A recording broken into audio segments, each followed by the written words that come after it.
While I was in the shower, I struggled to wash dried blood out of my hair, a result of her son accidentally hitting me with a broomstick over the last slice of pizza. My wife leaned in and, with a mocking smile, whispered, "Next time, don't flinch, maybe he'll aim for your throat."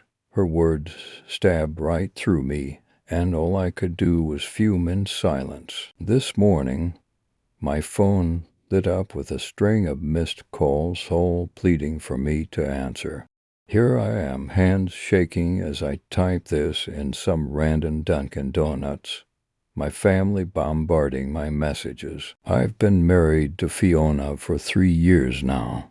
She has a 16-year-old son, Jackson, from her previous marriage to a guy named Arthur. Initially, things were pretty good. Jackson was on the quiet side but showed enough respect. We'd bond over video games on the weekends, nothing monumental, but it felt like we were laying a foundation. I gave it my all, really tried to connect with him. Around 8 months ago, though, everything shifted. It started small. Jackson forgetting chores I had asked him to do, leaving his stuff all over the living room, talking back. Typical teenage stuff, I thought. But then things took a turn for the worse. He would wait until his mom wasn't around to call me rent-a-dad, or he'd ask when I'd be moving on like all the others. Trust me, I'm not making this up. Fiona always had an excuse ready. He's just adjusting. It's a phase. He's sensitive about male figures. The usual blah, blah, blah. Whenever I tried to talk to her about it, she'd get all defensive, and somehow I'd end up being the one apologizing.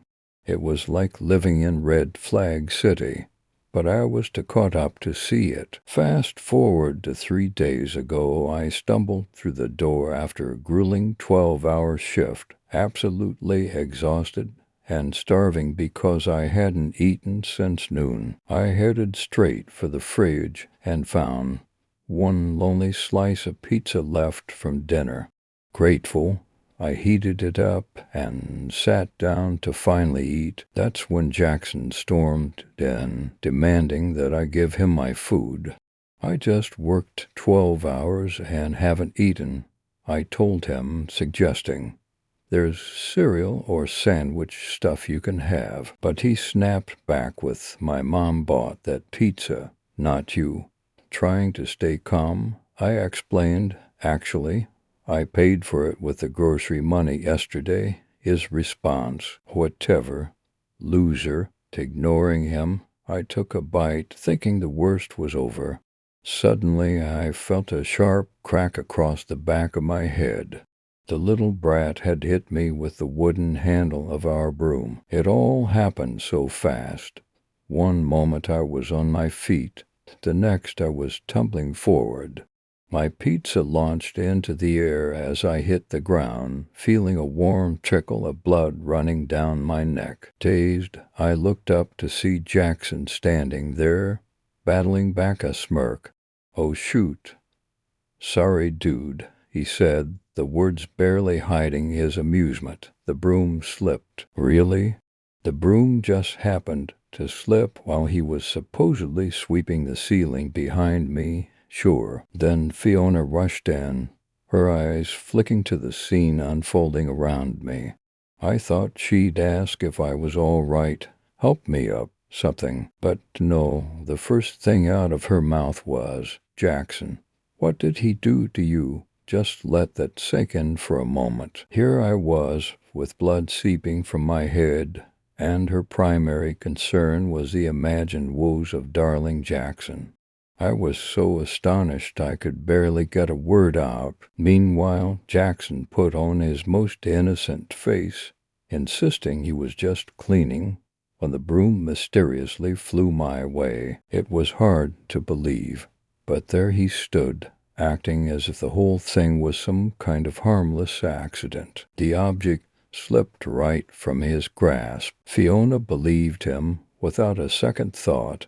not even a hint of doubt in her eyes. She threw some paper towels at me, as if I were merely an inconvenience, and ordered me to clean up the mess before it seeped into the floor. Still dazed, I stumbled to the bathroom. My head was pounding, and a 3-inch gash was oozing blood.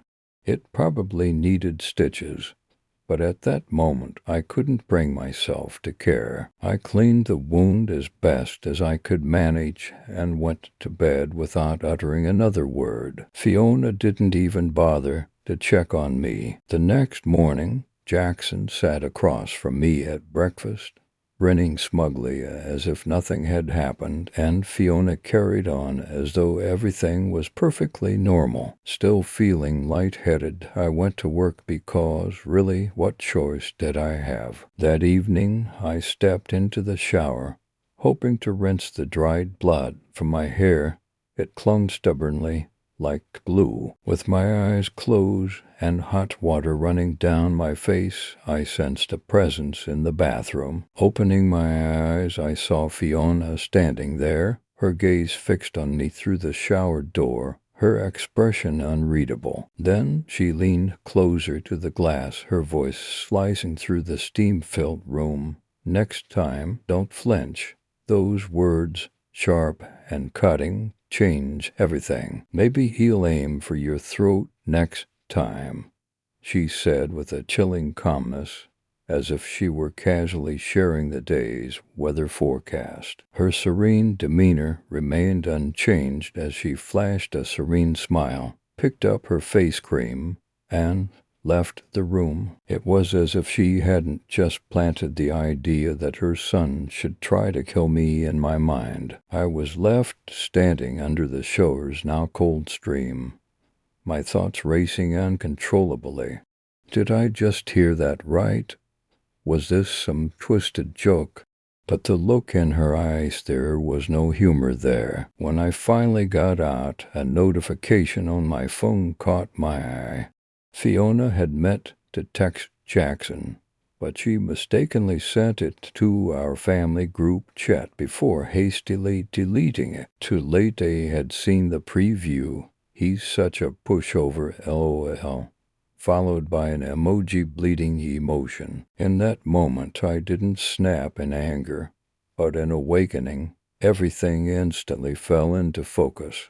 This wasn't a famille, it was something entirely different. Here's my story of betrayal and deception. For a long time, I was financially supporting to people who harbored nothing but animosity towards me. That night, I masked my true feelings behind a facade of normalcy while they indulged in their shows. I took a deep breath and decided to look through Fiona's phone. I had long known her password. It was Jackson's birthday go-to for everything. What I discovered sent a shiver down my spine and left me feeling nauseated. There were hundreds of messages between her and Jackson, mocking me. Fiona was egging him on to test my patience, praising him for every insult he hurled my way. But the nightmare only deepened. I uncovered that she had been draining our joint account for months, sending the money to Arthur, her so-called deadbeat ex. Contrary to her claims, they were still in touch, and she was playing both sides. To her friends, I was nothing more than a meal ticket, a temporary fix until she rekindled things with Arthur. It was gut-wrenching to realize that 3 years of my life were seen as merely provisional. And then there were the photographed countless images of my personal belongings, my treasured signed baseball collection, my father's watchful accompanied by conversations about their potential sale value. It was a heart-wrenching testament to the betrayal I never saw coming. There are things in life that can never be replaced. With a heavy heart, I put her phone back exactly where I found it and crawled into bed, pretending nothing was amiss, even as my mind raced with plans. Yesterday, I called in sick, dedicating the day to documenting every bank statement and screenshot I could find. I emailed it all to myself, erasing any trace like a ghost. I even recorded a voice memo during dinner, capturing Jackson's unsettling remarks about how accidents happen all the time, his eyes fixed directly on me. I haven't confronted them yet. I'm opting for patience, playing the long game. They see me as weak, assuming I'll endure their games forever, but they don't know what's coming. This morning, I slipped out before dawn, leaving them oblivious, and drove around, my thoughts in overdrive, plotting my next move. I stopped by a friend's place to borrow some cash, and then did something that threw both of them for a loop. Turned off my phone. Just like that, I vanished into 6 hours of silence. When I finally powered it back on at a nearby cafe, my screen lit up like a holiday display. 37 missed calls and 37 texts, imploring, demanding, pleading. Where are you? And we need to talk. The final message, a desperate, please come home. I'm feeling a mix of anxiety and determination right now. It's been a whirlwind ever since the accident, and the shocking remark about her throat. I haven't even had a chance to react yet. Honestly, they don't deserve to know what's going on in my head. But let me assure you, this saga is just beginning. I'm not usually one to seek revenge, but for this, I'm making an exception. I'll keep you posted as things unfold. But for now, I need to strategize my next move while dodging a flood of messages from people who think I'll come crawling back. Trust me, this battle is far from over. Now for the first update. Wow, I'm blown away. I never imagined my last post would explode with thousands of comments. Thank you all for your support. It's been 2 incredibly draining weeks since I uncovered the betrayal by my wife and stepson. These days have felt like a marathon, but I promised to update you when more happened. Stay with me, things are about to get real. Here's how it all unfolded. After finally switching my phone back on that day at Duncan, I found myself at a crossroads. I could either confront them right away and watch Fiona cook up some nonsense, or I could go for the long game. I picked the latter, and, trust me, it was the toughest choice I've ever faced. That evening I walked back into the house pretending everything was perfectly normal. Fiona was fuming because she couldn't reach me, launching into a whole guilt trip about how worried they were, claiming Jackson thought something awful might have happened to me. It was just noise in my ears. All the while, the kid sat there with a smirk, enjoying the unfolding drama. I simply shrugged it off, saying my phone had died and I was busy helping a buddy move furniture.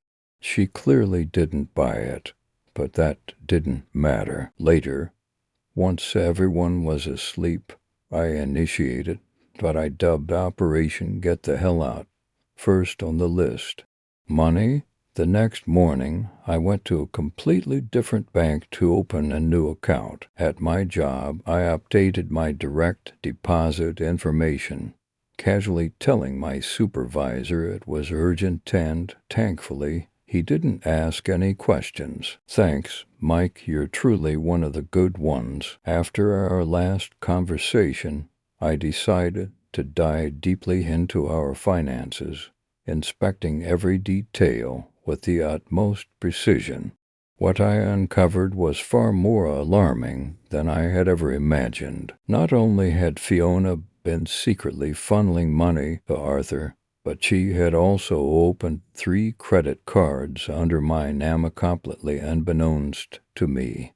3. I kid you not. Fiona had been meticulously discreet about it, too. All the statements were sent to her email, and she made the minimum payments on time to avoid any collection calls. All while amassing over $8,000 in debt. Her expenditures ranged from dinner outfits and gaming gadgets to a weekend getaway I knew nothing about. Suffice it to say, my credit score had plummeted, and I was in the dark the entire time. Determined to get to the bottom of this mess, I took screenshots of every relevant transaction, downloaded statements, and meticulously documented the dates, times, and amounts of every penny that vanished from our joint account. But it was the next step that changed everything. Curious, I looked up Arthur on social media. Initially, I had no intention of contacting him. I just wanted to understand the kind of person he was. His profile was filled with images of him coaching Jackson's old baseball team and posts about how much he missed his son. This unexpected discovery left me reeling, adding another layer to an already complex situation. The version of Arthur that Fiona painted couldn't have been further from reality. Despite my reservations, I decided to reach out to him myself, hoping to get some clarity about the situation with Fiona and Jackson. To my surprise, Arthur replied within just a couple of minutes. What he shared was eye-opening. For years, Arthur had been striving to spend more time with Jackson, but Fiona had consistently thwarted his efforts. She had been deceiving the court by claiming that Arthur wasn't paying child support, even though I saw the receipts with my own eyes. She had also falsely accused him of being verbally abusive, while in reality, she was telling Jackson that his father didn't want to see him, effectively turning the child against his own dad. Arthur had the proof to back his claims. He sent me screenshots dating back 3 years, showing multiple attempts to arrange visits that Fiona had obstructed, birthday messages for Jackson that Fiona never passed on, and court documents confirming his consistent child support payments. I was utterly floored, my friends. It felt like Fiona was orchestrating some elaborate scheme to pit us all against one another, and just when I thought I had seen it all, things took another turn.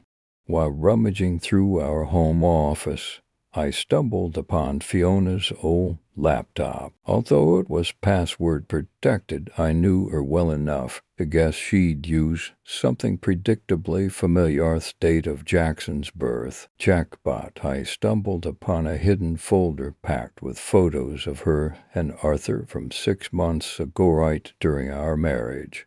And these weren't just harmless snapshots, if you catch my drift. At this point, I had gathered quite the mountain of evidence: blatant financial fraud, credit card theft in my name, unauthorized withdrawals from our joint account, infidelity, manipulating court testimonies about her ex, and even coaching her son to physically harm me. Yet, despite all this, I still felt like I needed more to confront the situation head-on, so I decided to buy a small voice-activated recorder for just $40 online. It arrived the next day, and I discreetly placed it under the coffee table where Fiona and Jackson typically hang out when I'm not around. I let it capture their conversations over a span of 3 days. When I finally listened to the recordings, my stomach nearly turned.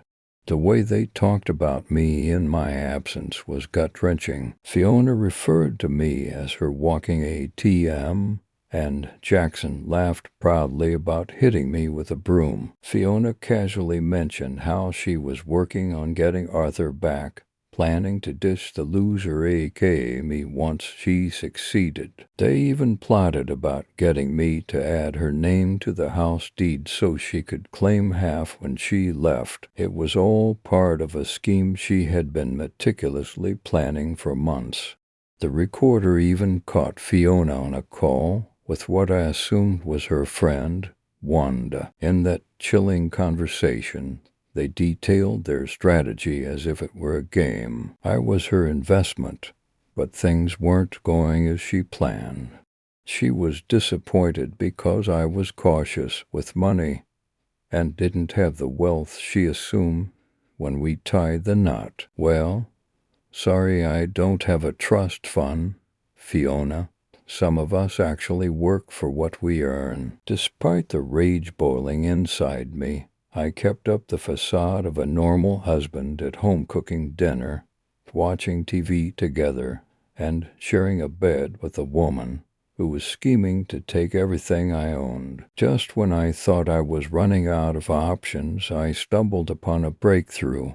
Fiona has a sister named Irene who lives about an hour away, though they've been estranged for years. Fiona always claimed Irene was just jealous and unstable. Curious, I reached out to Irene on social media and we met for coffee last week. To my surprise, Irene wasn't any of the things Fiona had described, edgeless or unstable. She had distanced herself from Fiona after discovering that Fiona had stolen from their dying mother.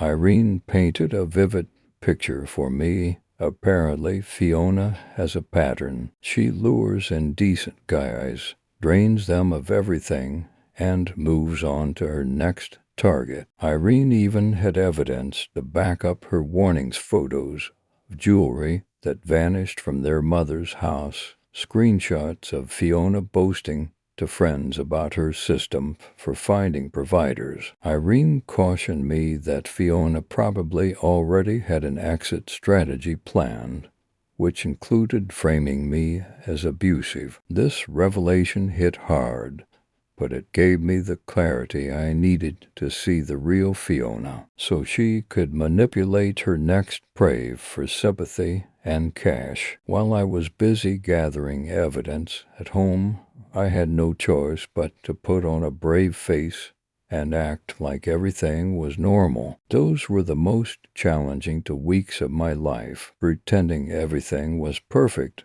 while living under the same roof as people who openly despised me. Sitting at the dinner table across from them, I couldn't help but notice Jackson's smug grin each time Fiona tossed a snide comment my way. Then, last Wednesday, I spotted my chance. Fiona mentioned she was planning to take Jackson to visit her cousin over the weekend, a 3-hour drive away. She asked if I'd be okay staying home alone, which almost made me laugh out loud with joy, but I managed to suppress my excitement. I feigned hesitation at first, claiming I'd missed them. What a joke, and even extended a full offer to join them. Of course, she quickly dismissed that, saying her cousin's house was too cramped. I finally pretended to relent and encouraged them to go and enjoy themselves. The moment they left on Friday afternoon was my green light to set everything in motion. I promptly withdrew my rightful half from our joint account, making sure to document everything. Unlike Fiona, I wasn't going to stoop to theft. I then reached out to my friends, Dave and Marcus. They arrived with a truck, and we spent an exhausting 8 hours moving all my furniture and belongings out. When I got married, I came with all my personal electronics, clothes, tools, and everything that belonged to me.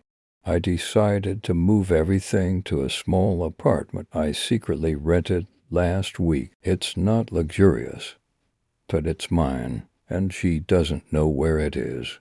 I left all her belongings intact, including Jackson's gaming setup. I'm not heartless. The kid has been influenced by his mother his entire life. Before I left, I laid out 3 things on the kitchen table. There was a folder containing copies, not the originals, of all the evidence: bank statements, credit card statements with my name attached to purchases I never made, screenshots of her texts about me, transcripts of them mocking me, and printouts of her conversations with Arthur from the past year, complete with photos from 6 months ago. Accompanying this was a note that simply read, "I know everything."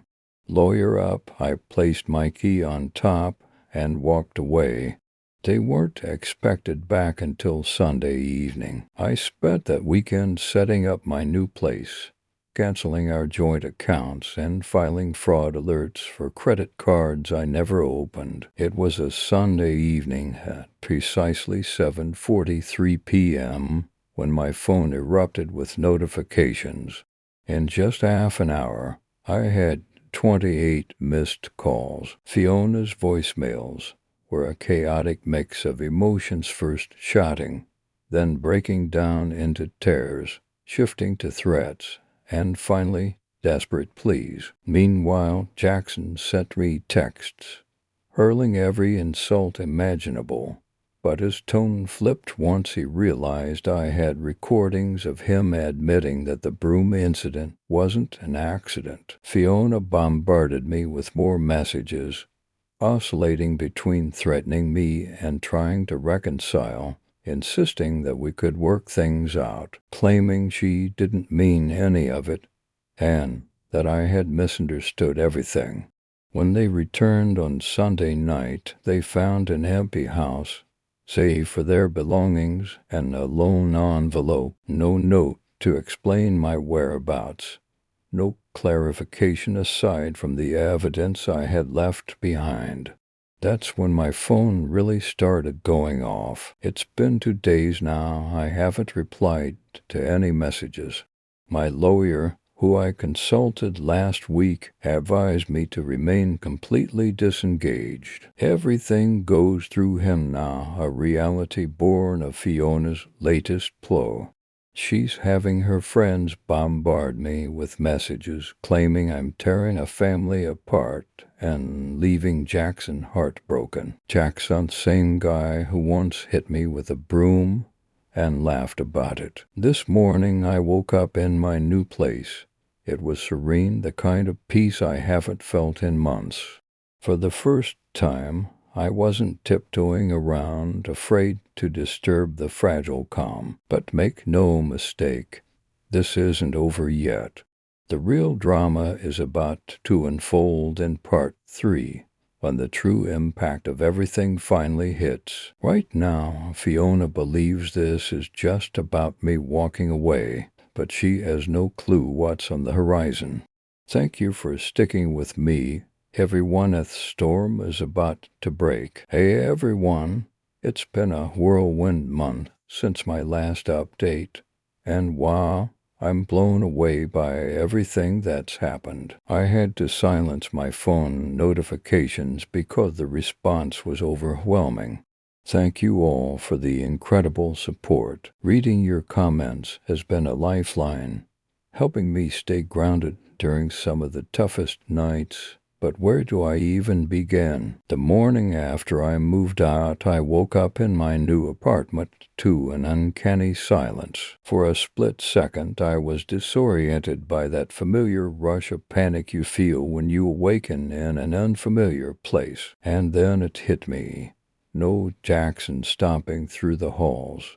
No Fiona exhaling dramatically over the too hot water. Just pure, unadulterated quiet. I made myself a cup of coffee with the cheap coffee maker I had picked up at the storied forgotten mine in the move. I sat on my air mattress, since I hadn't gotten around to setting up my bed yet, sipping the coffee slowly as I watched the sun rise through blinds that didn't quite shut all the way. For the first time in what felt like an eternity, I sensed a weight lifting off my chest that I didn't even realize was there. Then I glanced at my old phone and was greeted with a staggering sight: over 80 missed calls overnight.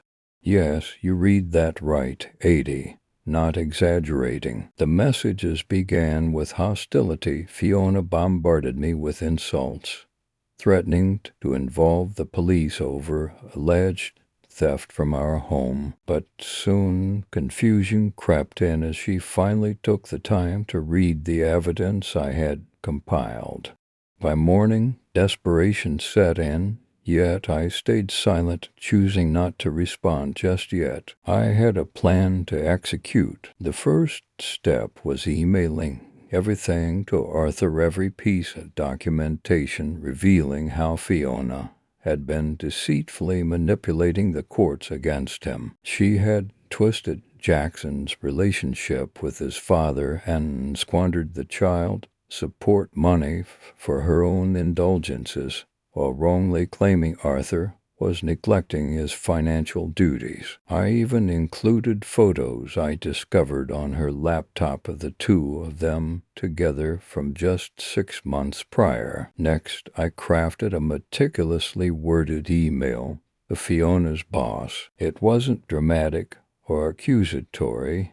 It simply questioned whether the expense reports she'd been filing for non-existent client meetings were in line with company policy. I attached screenshots of Fiona's texts confessing to pocketing the reimbursements. Her company, as it turns out, takes financial misconduct very seriously. Finally, I activated the family nuclear option. Over the past 2 weeks, I had been quietly connecting with Fiona's relatives on social media, setting the stage for what was to come. For years, she had been weaving a web of lies about Mirth and everything else, deceiving everyone from her parents and siblings, including Irene, to her aunts and cousins. But the truth was about to come crashing down. I created a private group chat and invited them all. With a heavy heart, I sent a straightforward message.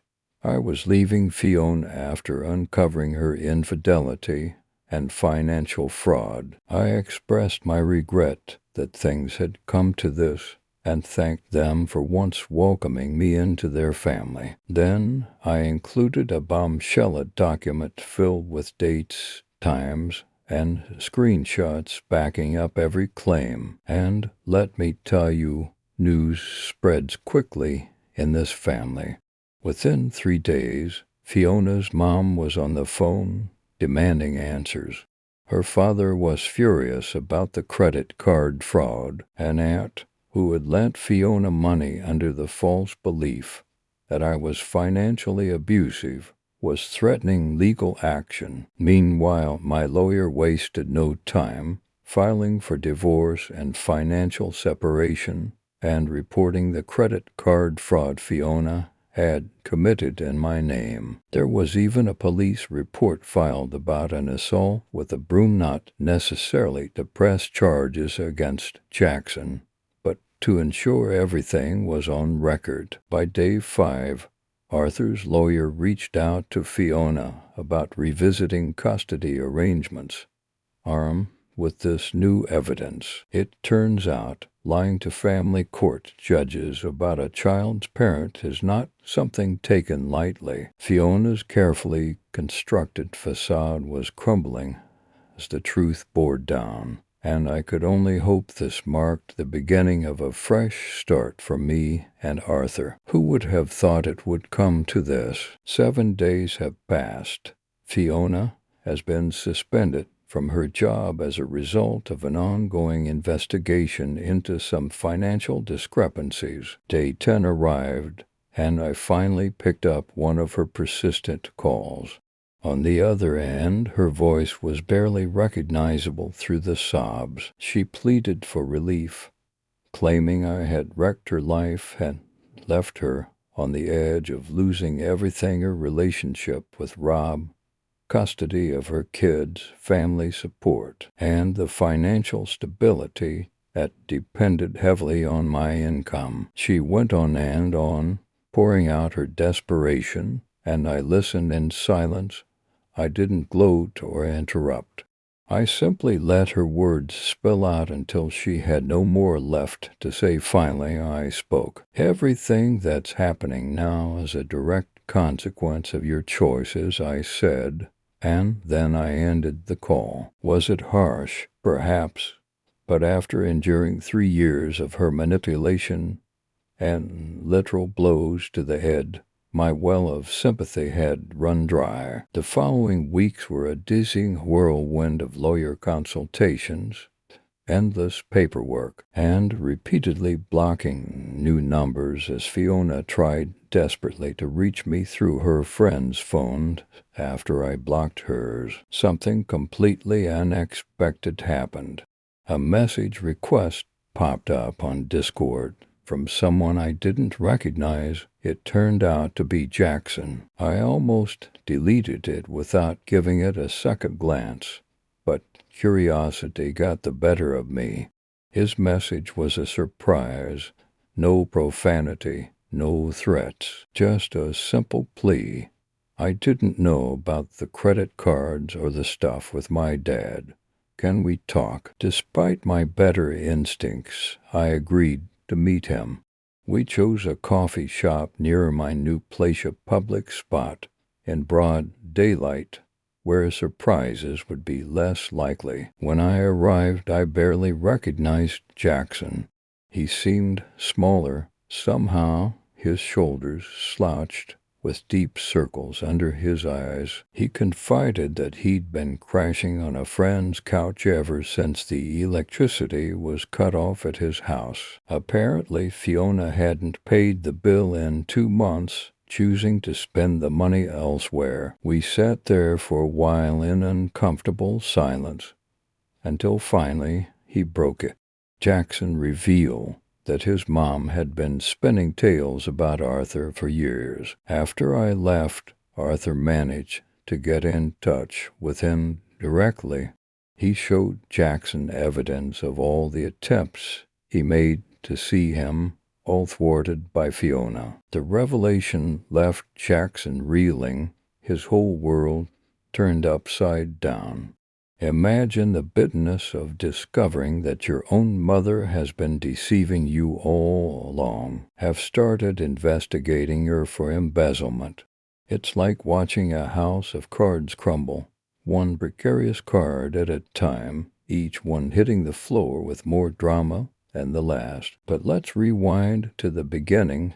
Imagine being told that your entire life has been orchestrated by someone else, especially when you're only 16. That age, so full of hope and dreams, feels unbearably heavy when you're trapped in a web woven by deceit and manipulation. The shock of that revelation hits hard, like a cold slap in the face. Damn, he finally confessed, hitting me with the broom, not an accident. It was all part of a sick game orchestrated by his mom, who egged him on, nudging him to push my buttons until I snapped. Her plan to cast me as the villain when she finally decided to walk out. The most unexpected twist is apology. It wasn't one of those dismissive sorry, not sorry half-truths. It was raw, real, full of regret. He admitted he had been channeling all his pent-up anger in any direction his mom dictated. It's not easy to let go of such deeply rooted emotions. I wasn't ready to forgive him just like that. It's not a door you can simply open and walk through, but I did tell him it was good he was reconnecting with his dad. Turns out Arthur's stepping up for emergency custody. Now Jackson's with his dad, while Fiona scrambles to salvage whatever she can from the wreckage her lies created. As for Fiona, karma isn't just nipping at her heels, it's devouring her. Her own parents discovered she was siphoning money out of her grandmother's retirement account, and that was the final straw. They've severed ties, leaving her in the lurch. Her work suspension became a full-blown firing as allegations of embezzlement surfaced. The full fallout is still unfolding, but it's safe to say she's facing some serious consequences. This saga is far from over, but one thing is for sure. Every truth that's unearthed brings its own brand of justice, messy and relentless. After a thorough investigation, I discovered the shocking truth. The house is headed for foreclosure, which should come as no surprise. She hadn't been paying the mortgage for months. Instead, she was pocketing my contributions. Now she's all over social media, trying to cast herself as the victim. But the truth is out. I've shared receipts with her family, and no one is buying her sob story anymore. The last I heard, she's crashing at her friend Wanda's place and selling designer bags online to cover rent.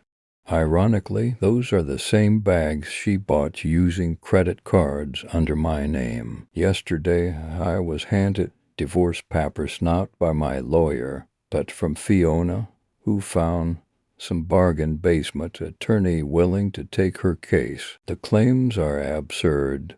She's demanding alimony and half of our assets, while also alleging emotional distress. My lawyer is confident this will be dismissed as soon as the judge sees the fraud evidence. So where am I now? Still settling into my small apartment, upgraded from an air mattress to a real bed, and my belongings are mostly in order. I attended therapy for the first time last week, as 3 years of gaslighting can really mess with your mind. Dating, not on the radar, not yet. I'm not quite ready to dive back into that chaotic mess yet. I need some time to sort out my own thoughts and emotions first. The strangest part is how everything has settled into this strange new normal.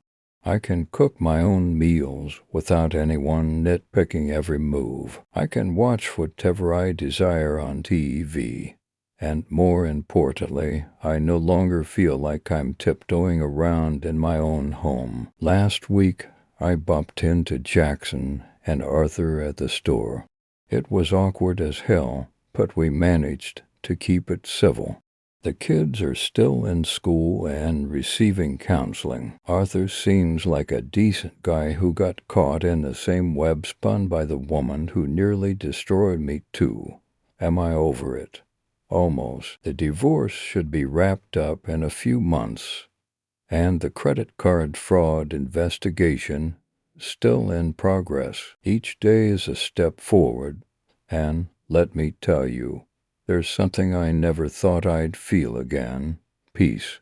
Pure, calm, and surprisingly beautiful peace. No more living in fear of whispered threats while I scrub literal blood out of my hair. No more tiptoeing around a stepson, worrying about being hurt again. No more being treated like an ATM or bearing the brunt of someone else's anger. The other day, as I was driving home with some takeout, a song came on that Fiona used to adore. Instead of feeling sad, I cranked up the volume and kept on driving. That was the moment I realized I was going to be okay. So here we are, my friends, the end of the wildest chapter of my life. Thank you for sticking with me through it all. Your comments kept me grounded when I was filled with self-doubt. Big shout-out to those who sent me recipes when I confessed that ramen was my go-to meal. That chicken recipe with the ranch seasoning? Absolute game changer, and I'm not even kidding. If there's one lesson I've taken from all this, it's to trust your instincts. If something feels off, it probably is. Keep a record of everything, and when someone shows you their true colors, believe them the first time. Take care, everyone. I'm out.